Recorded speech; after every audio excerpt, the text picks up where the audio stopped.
هل يوجد صفات متشابهة بين الله والشيطان؟ ولله المثل الأعلى. بس طب هل الشيطان ممكن يعينك على الخير؟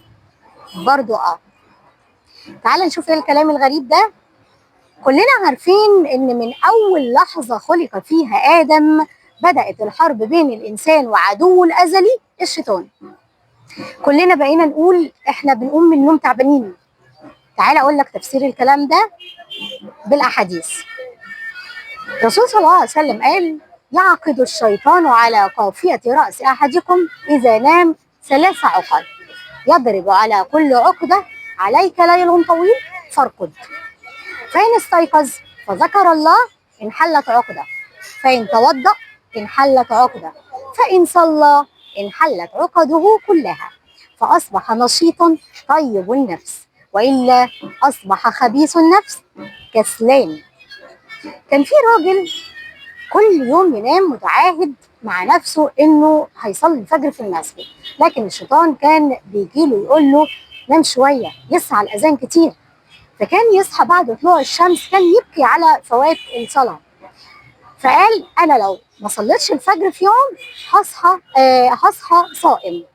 وقد كان. فلما الشيطان لقاه بيصوم كل يوم قال: لا، انا اصحيه بنفسي عشان ما يصومش. فالراجل قال: الحمد لله الذي جعل عدوي يعينني على الطاعة.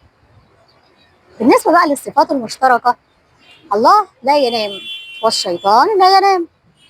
إن الله لا ينام ولا ينبغي له أن ينام، والشيطان قال: لأقعدن لهم صراطك المستقيم.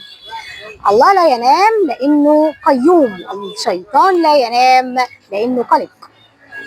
الله أقرب إلينا من حبل الوريد، والشيطان قال عنه صلى الله عليه وسلم: إن الشيطان يجري من ابن آدم مجرى الدم. بس قرب الشيطان فتنة ووسوسة، لكن قرب الله طمأنة. كمان الوحي، الله يوحي بالحق إلى عباده، لكن الشيطان إن الشياطين لا يوحون إلى أوليائهم.